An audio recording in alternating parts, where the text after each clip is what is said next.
Hello बच्चों, अब हम मोशन के पढ़ने जा रहे हैं। प्रीवियस वीडियो में हमने पढ़ा था डिस्टेंस, डिस्प्लेसमेंट, स्पीड और average speed, velocity, average velocity के बारे में पढ़ा था। आज हम पढ़ने जा रहे हैं इस वीडियो में the rate of change of velocity के बारे में। जो rate of change of velocity होता है उसे कहते हैं एक्सेलरेशन भी कहते हैं। जो rate of change of velocity है वो एक्सेलरेशन दूसरे नाम से भी जाना जाता है। तो rate of change of velocity कहलाएगा rate of change of velocity को हम ए से रिप्रेजेंट करते हैं।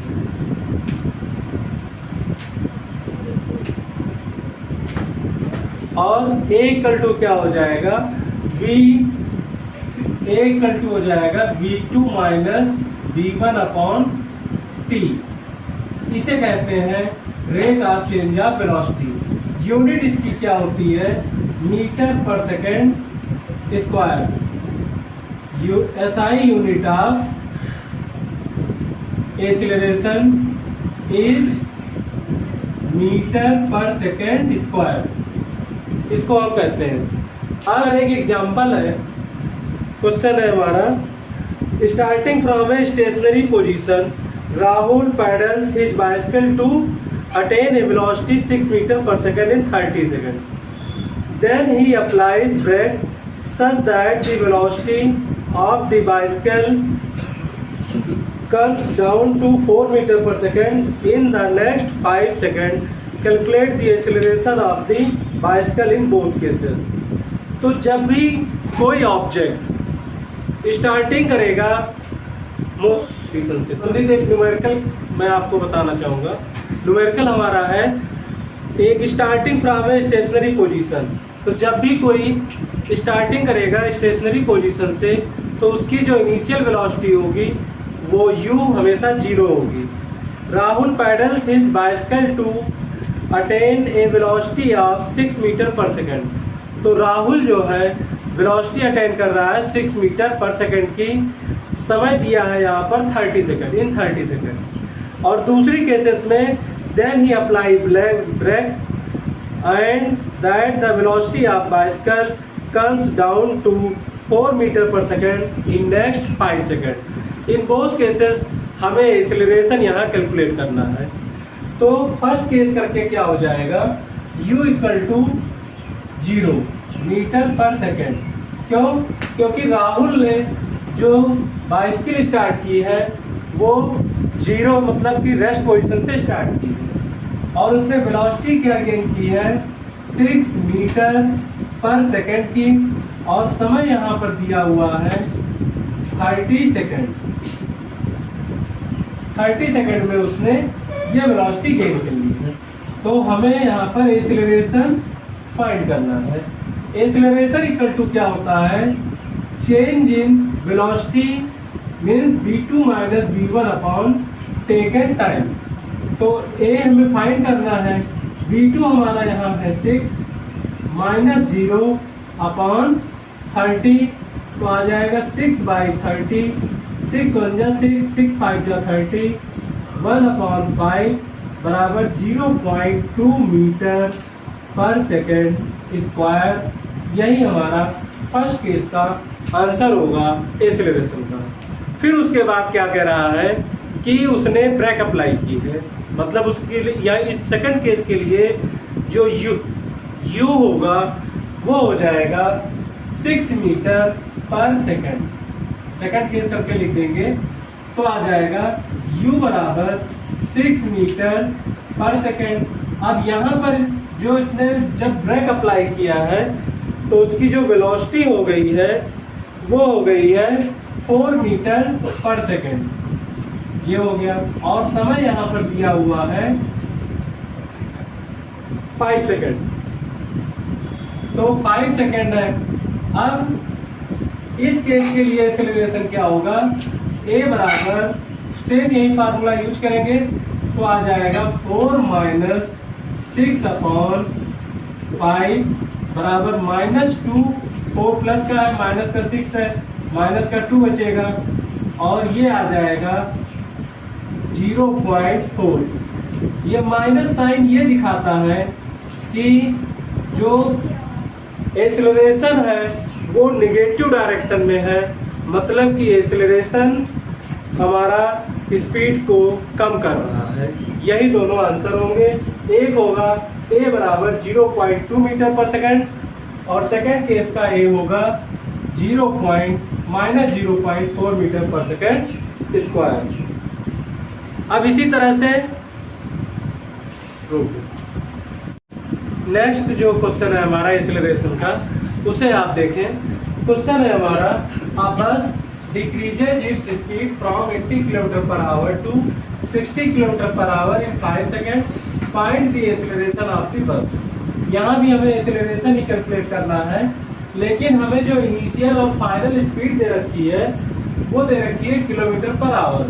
सबसे पहले जो इनिशियल स्पीड है उसको हम u मानेंगे और क्या लिखेंगे, इनिशियल स्पीड ऑफ बस, ये u हो जाएगा बराबर 80 km/h। अब आपको पता है कि हमें जो km/h में दिया होगा इसको हम चेंज कर देंगे स्पीड को मीटर पर सेकंड में, स्पीड इन मीटर पर सेकंड। तो क्या हो जाएगा 80 इंटू, इसको चेंज करने के लिए हम 5/18 से मल्टीप्लाई करा देते हैं 6। तो ये यहाँ पर क्या हो जाएगा 2 9 जा 18 और ये हो जाएगा 40। तो 40 5 जा 200/9 मीटर पर सेकंड। तो ये हमारा इनिशियल स्पीड निकल आई u। अब जो फाइनल स्पीड होगी, फाइनल स्पीड जो है हमारी v, वो हमें 60 km/h दी है और 60 km/h को मीटर पर सेकंड में जब चेंज करेंगे तो इसे भी हम 5/18 से मल्टीप्लाई कराएंगे। तो ये आ जाएगा 150/9 मीटर पर सेकंड। अब दोनों का डिनोमिनेटर हमने यहाँ पर सेम ही रखा है, क्योंकि v माइनस u करना पड़ता है एक्सेलरेशन के केस में। तो यहाँ पर क्या हो जाएगा, acceleration equal to v minus u/t। तो जो v है हमारा वो है 150/9 माइनस 200/9 और t हमें दिया हुआ है 5 सेकेंड। तो ये 5 सेकेंड हो गया। अब यहाँ पर जब इसको हम सॉल्व करेंगे, दोनों का डिनोमिनेटर सेम है, तो 150 में से 200 जब माइनस करेंगे तो माइनस का 50/9 और ये आ जाएगा ऊपर 1/5। 5 1 जा 5 माइनस 10, तो क्या आ जाएगा -10/9 मीटर पर सेकेंड स्क्वायर, या इसी को लिख सकते हैं हम -1.1 मीटर पर सेकेंड स्क्वायर। इस तरह से हम एक्सेलरेशन कैलकुलेट कर लेंगे। अब बच्चों मैं आपको बताना चाहूँगा ग्राफिकल रिप्रेजेंटेशन ऑफ मोशन। तो इसमें मोशन में टर्म क्या यूज होते हैं। सबसे पहला जो टर्म होता है वो है इस स्पीड के मोशन के लिए डिस्टेंस और टाइम। इससे हम क्या रिप्रेजेंट कर सकते हैं, इससे हम रिप्रेजेंट कर सकते हैं डिस्टेंस और टाइम से स्पीड को। तो क्या होगा, जैसे कि आपने एक ही ग्राफ खींचा,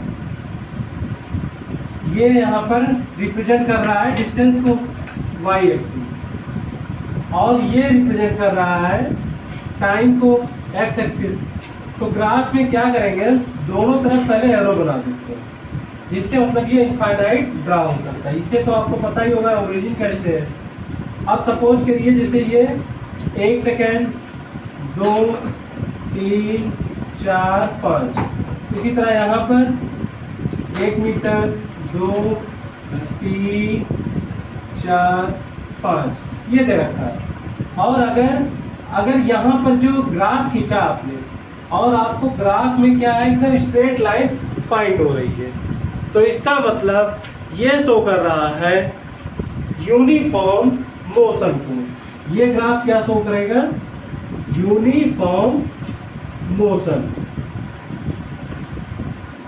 अब अगर इसी तरह का ग्राफ हम खींचते हैं, दूसरा सपोज के लिए ये रहा ग्राफ, और यहाँ पर हमने जब ग्राफ खींचा तो जैसे एक यहाँ पर टाइम दिखा दिया,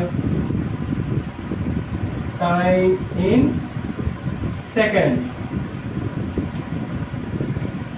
और यहाँ पर डिस्टेंस इन मीटर, यहाँ भी है, तो यहाँ भी सेम उसी तरह से डिस्टेंस इन मीटर और टाइम इन सेकंड। अब यहाँ पर जब हमने खींचा ग्राफ को तो कुछ ऐसा ग्राफ अगर मिला तो इसका मतलब ये शो कर रहा है non uniform motion.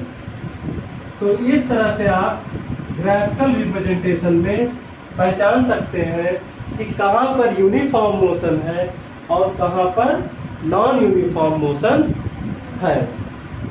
Velocity time graph के बारे में, तो सबसे पहले वेलोसिटी टाइम ग्राफ में क्या होगा, यहाँ पर हमने y एक्सिस पे वेलोसिटी दिखाई और टाइम को दिखाया आवर में। यहाँ पर जैसे सपोज करिए 1 है, 2 है, 3 है, 4 है और ये 5 है। तो velocity time graph for uniform motion आपके कार। तो जब यूनिफॉर्म मोशन होगा तो ये क्या होगी कि इसके पैरेलल रहेगी यहाँ से ये, तब ये क्या है, यहाँ पर क्या है, ये ग्राफ शो कर रहा है यूनिफॉर्म मोशन आपके कार, मतलब एक समान से मोशन से कार चली जा रही है।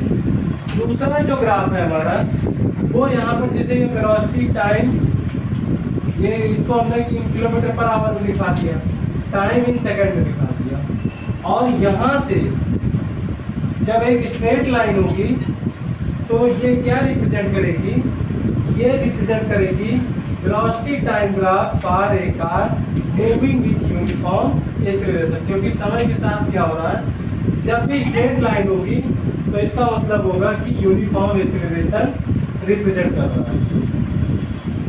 तो ये दो कंडीशन है जिसमें uniform motion of A car और यहाँ पर यूनिफॉर्म एक्सेलरेशन को रिप्रेजेंट कर रहे हैं। अब आपको मैं बताना चाहूँगा वेलोसिटी टाइम ग्राफ में एक्सेलरेशन के बारे में। अब इस तरह से ये दिया हुआ है, यहाँ पर आपने y एक्सिस से रिप्रेजेंट किया है वेलोसिटी इन मीटर पर सेकंड में, टाइम इन सेकंड में। तो अगर इस तरह से लाइन शो हो रही है तो इसका मतलब ये है नॉन यूनिफॉर्म एक्सेलरेशन। ये तो रिटार्डेशन में से शो कर रहा है, और दोनों ही केसेस क्या है, नॉन यूनिफॉर्म एक्सेलरेशन को शो कर रहे हैं। अब यहाँ पर कभी स्पीड बढ़ रही है, कभी घट रही है, कभी बढ़ रही है, कभी घट रही है, तो ये भी नॉन यूनिफॉर्म एक्सेलरेशन, दोनों ही कंडीशन नॉन यूनिफॉर्म एक्सेलरेशन को रिप्रेजेंट कर रही है। वेलोसिटी टाइम रिलेशन के लिए क्वेश्चन को रिप्रेजेंट करने के लिए हमें सबसे पहले इस तरह से ग्राफ खींचना होगा। इस ग्राफ में यहाँ हम जो एक्स एक्सिस पे टाइम दिखाएंगे सेकंड में, और जो वेलोसिटी है उसको मीटर पर सेकंड में इधर दिखा दिया हमने। तो जो हमारा ए पोजीशन है इस पर जो वेलोसिटी है वो u है, और ई पोजीशन पर वेलोसिटी v हो गई है, और जो समय है उसने इस दौरान में t सेकंड का समय लिया है। तो जो इक्वेशन है वेलोसिटी टाइम रिलेशन के लिए उसको इस तरह से शुरू करेंगे। An object moves under uniform acceleration according to figure, इस फिगर के अकॉर्डिंग मूव कर रही है। Initial velocity at a point, इस पॉइंट पर u है and it increase to v, ये जो है v पर पहुंच करके इसकी जो वेलोसिटी क्या हो गई है, v हो गई है। यूनिफॉर्म एक्सेलरेशन हमारा है ही है, तो bc बराबर हमारा क्या होगा, bd प्लस cd के, और cd और वो एक रेक्टेंगल के अपोजिट साइड है तो ये इक्वल होगा, और bc को हमने v से रिप्रेजेंट किया है, और ये हो गया bd प्लस ये हो गया u। अब ये इक्वेशन हमारी सपोज करिए 1 हो गई। अब हमें बी डी की वैल्यू फाइंड करनी है। तो बी डी हमारा क्या है, ये पूरा b है और ये पूरा u है। a इक्वल टू, फिर हम a इक्वल टू क्या होता है हमारा, change in velocity upon taken time. तो चेंज इन वेलोसिटी के लिए क्या हो जाएगा, ये पूरा हमारा v है, ये पूरा u है, तो मतलब bc माइनस o a, तो ये आ जाएगा bd के इक्वल होगा, bd अपॉन t, a बराबर bd अपॉन t। अब bd बराबर जब क्रॉस मल्टीप्लाई कराएंगे तो bd बराबर 80 हो जाएगा, और इसको हमने इक्वेशन 1 में पुट कर दिया, जो कि हमने लास्ट में इक्वेशन 1 बनाई थी। तो इक्वेशन 1 क्या थी, b बराबर bd प्लस u, bd की जगह हमने 80 पुट कर दिया और 80 प्लस u है, तो ये क्या हो गया, b बराबर u प्लस 80। यही हमारी जो इक्वेशन है वेलोसिटी टाइम रिलेशन की, ये इक्वेशन हो गई। इसी को हम फर्स्ट इक्वेशन ऑफ मोशन भी कहते हैं। सेकंड इक्वेशन है मोशन की, s बराबर ut plus half at square. इसको हम प्रूफ कैसे करेंगे, इसको हम पोजीशन टाइम रिलेशन भी कहते हैं। तो क्या होगा, equation for position time relation, सबसे पहले इस तरह से ग्राफ को ड्रा कर लेंगे। टाइम सेकंड में है, वेलोसिटी मीटर पर सेकंड में है। तो हमने कंसीडर किया, let us consider that the object has travelled a distance s in time t under uniform acceleration a, और इसकी जो इनिशियल वेलोसिटी है वो a पर u है और b पर इसकी वेलोसिटी v हो गई है, b पॉइंट पर पहुंचते, और इस दौरान इसने s डिस्टेंस को कवर कर लिया है। तो हमने जो सपोज किया है, डिस्टेंस कवर्ड बाय ऑब्जेक्ट बराबर s बराबर एरिया OABC, ये पूरा एरिया इस डिस्टेंस को कवर करेगा। अब इसको हमने ब्रेक कर लिया, रेक्टेंगल का एरिया हो जाएगा OADC, ये एरिया ऑफ रेक्टेंगल हो गया, और प्लस एरिया ABD, ये एरिया ऑफ ट्रायंगल हो गया। अब एरिया ऑफ रेक्टेंगल के लिए होता है बेस इंटू हाइट, तो इसको हम लिख सकते हैं, ये रहा बेस, ये हो गई मतलब L इंटू बी, तो OA इंटू OC, ये हो गया रेक्टेंगल का area, sorry AD into BD। तो AD हमें क्या दे रखा है, AD हमें T दिया हुआ है, और BD हमारा क्या दिया हुआ है, BD हमारा है यहाँ पर 80, क्योंकि BD बराबर 80 होता है। अब S बराबर UT प्लस हाफ, T में 80 का मल्टीप्लाई होगा तो हाफ 80 स्क्वायर हो जाएगा। यही हमारी सेकेंड इक्वेशन ऑफ मोशन है, या इसी को हम कहते हैं पोजीशन टाइम रिलेशन, मतलब equation for position time relation. Third equation of motion क्या है हमारी, कि v बराबर u स्क्वायर प्लस 2s होता है, और equation for position velocity time relation के नाम से इसको जानते हैं। अब यहाँ पर हमने सपोज किया कोई ऑब्जेक्ट है जो मूव कर रहा है इनिशियल वेलोसिटी u से, और इसकी वेलोसिटी v हो जा रही है एट द पॉइंट d पर, और यहाँ पर इस दौरान इसका जो कांस्टेंट एक्सीलरेशन है a है, तो इस दौरान जो मूवमेंट होगा उसमें डिस्टेंस कवर्ड होगी वो इस OABC, इस ट्रेपीजियम के इक्वल होगी। इसको हम लिख सकते हैं, ट्रेपीजियम का फार्मूला होता है 1/2 sum of parallel side into distance between them. तो इसको हम लिखेंगे S इक्वल टू 1/2 ब्रैकेट में OA प्लस BC, OA और ये BC प्लस इन दोनों के बीच में डिस्टेंस OC है। OA बराबर हमारा U है, प्लस BC बराबर B है, और ये हमारा OCT है। ये हमने दिखा दिया कि इसको हमने क्या रिप्रेजेंट किया, और इसको हमने इक्वेशन 1 मान के छोड़ दिया।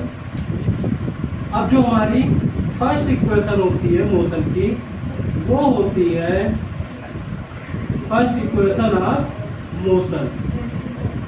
उसमें क्या होता है, v बराबर u प्लस 80, तो t बराबर क्या होगा, v minus u upon a। ये हम पुट कर देंगे वैल्यू इक्वेशन 1 में, वो यहाँ इस इक्वेशन में पुट कर देंगे। तो s बराबर क्या आएगा, 1/2 u प्लस v, और यहाँ t की जगह हो जाएगा v minus you upon a plus b, a minus b, मतलब b प्लस u। तो ये आ जाएगा s बराबर v square minus u square upon 2a। ये इधर क्लास मल्टीप्लाई कर जाएगा तो आ जाएगा 2as बराबर v square minus u square, या इसको हम लिख भी सकते हैं v square equal to u square plus 2as। ये हमारी थर्ड इक्वेशन ऑफ मोशन है, या इसी को हम वेलोसिटी पोजीशन कहते हैं। यूनिफॉर्म सर्कुलर मोशन, इसमें क्या होता है कि जब भी कोई ऑब्जेक्ट एक फिक्स पाथ को लगातार मूवमेंट कर रहा होगा तो उसको हम कहेंगे यूनिफॉर्म सर्कुलर मोशन, भले ही उसकी वेलोसिटी चेंज ना हो रही हो। जैसे हमारा सन के चारों ओर अर्थ घूम रही है, जितने भी प्लैनेट घूम रहे हैं वो सब यूनिफॉर्म सर्कुलर मोशन में है। सेम उसी तरह से जैसे जो फैन है हमारा वो एक एक्सिस के चारों ओर घूम रहा है, तो उसकी जो ब्लेड का पाथ है वो भी क्या है, यूनिफॉर्म सर्कुलर मोशन में है। तो भले ही इनका जो स्पीड है वो मैग्नीट्यूड में कोई चेंज ना हो रहा हो, लेकिन इनकी डायरेक्शन हमेशा चेंज होती रहती है। तो इस दौरान इनकी जो वेलोसिटी है वो हर सेकंड चेंज होती रहती है। उसको आप इस तरह से समझ सकते हैं, जैसे ये सर्कुलर मोशन है, ये एक निश्चित पाथ में है, तो यहाँ पर इनकी वेलोसिटी ये जो यहाँ पर होगा ये डायरेक्शन, और यहाँ पर हो गई ये डायरेक्शन। तो हर समय इनकी डायरेक्शन क्या होती रहती है, चेंज होती रहती है। उस कारण से इनकी वेलोसिटी में, और वेलोसिटी में चेंज आते रहने से क्या होता है, इनका जो डायरेक्शन है, डायरेक्शन चेंज होने की वजह से इनकी वेलोसिटी चेंज होती रहती है। सेम उसी तरह से अगर इस पाथ में मूवमेंट कर रहे हैं तो ये भी एक दूसरे मतलब एक रेक्टेंगुलर टाइप का मोशन हो गया, लेकिन इसमें भी डायरेक्शन जो है चेंज होने की वजह से इसमें भी क्या होगा, वेलोसिटी चेंज होती रहेगी।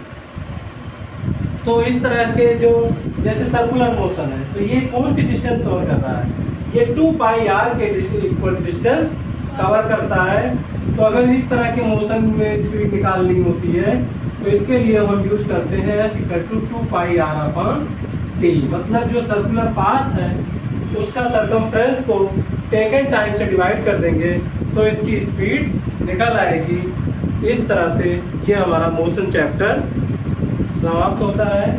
आशा करता हूँ आपको ये वीडियो पसंद आई होगी। अगर आपको पसंद आई है तो इसको आप लाइक करें, और मिलते हैं नेक्स्ट वीडियो। धन्यवाद।